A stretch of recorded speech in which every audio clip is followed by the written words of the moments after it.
Ya, dugaan peradilan sesat dalam kasus pembunuhan Vina terus bergulir usai Peggy Setiawan bebas dari status tersangka. Giliran mantan terpidana Saka Tatal menyebut ia adalah korban salah tangkap sehingga melakukan peninjauan kembali atas kasusnya. Peradilan sesat adalah ketika hukum menghakimi orang yang tidak bersalah dan peradilan sesat pernah beberapa kali terjadi di negeri ini. Berikut kita simak laporan khas redaksi. Pengadilan Negeri Cirebon, Jawa Barat menggelar sidang perdana terkait upaya peninjauan kembali atau PK Saka Tatal, mantan terpidana yang divonis bersalah dalam kasus pembunuhan Vina dan Eki di Cirebon pada 2016 silam. Dalam memori PK, Saka Tatal mengajukan lebih dari 10 novum atau bukti baru jika Saka Tatal tidak terlibat dalam kasus pembunuhan Vina dan Eki.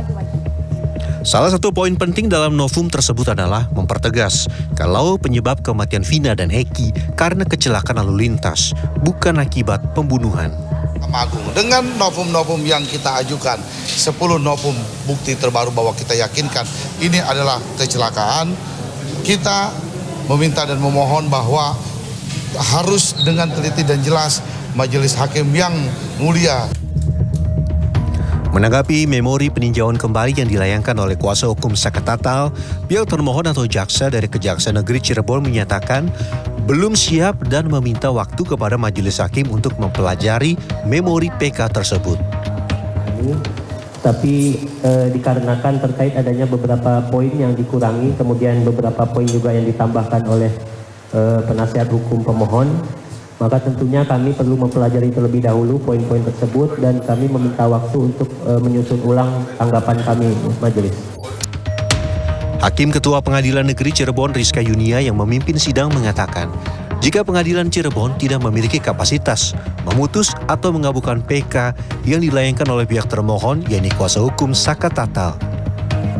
Menanggapi sidang peninjauan kembali kasus Saka Tatal, pakar hukum pidana Universitas Trisakti Abdul Fichar Hajar menyebut sulit dibantah jika bebasnya Peggy Setiawan dari status tersangka menjadi efek domino dalam kasus ini atas dugaan peradilan sesat.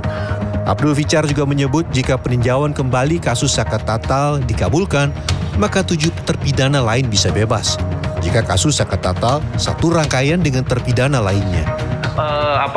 Persoalannya kan gini, apakah Saka Tatal itu bagian dari 7 terpidana yang dihukum itu, gitu ya? Apakah dia bagian dari itu, gitu? Ataukah dia ada bagian lain? Maksud saya ada peristiwa lain yang kemudian diikutkan, gitu. Nah itu yang jadi soal itu nanti. Karena itu putusan pengadilan, putusan PK ini menjadi strategis, gitu. Bagaimana sebenarnya pertimbangan-pertimbangan hukum yang akan nanti dipertimbangkan oleh Mahkamah Agung mengenai peristiwanya, gitu ya. Okay. Apakah peristiwa yang menyangkut Saka Tatal juga bagian dari peristiwa yang menyangkut 7 orang itu? Maka dia akan punya efek domino. Kasus peradilan sesat atau orang tidak bersalah dihukum beberapa kali terjadi di Indonesia. Salah satunya adalah kasus 6 pengamen di Cipulir, Jakarta Selatan pada 2013 silam. Keenam pengamen ini ditangkap dan diproses hukum hingga divonis penjara atas pembunuhan seorang pengamen lain bernama Diki di kolong jembatan Cipulir. Namun belakangan keenamnya dibebaskan dari penjara setelah ditemukannya bukti baru, yaitu di antara saksi bernama Ian yang merupakan teman dari pelaku pembunuhan sebenarnya. Ian menyebut 2 pelaku pembunuhan adalah 2 orang rekannya yang membunuh karena ingin merampas sepeda motor korban. Tim Liputan CNN Indonesia.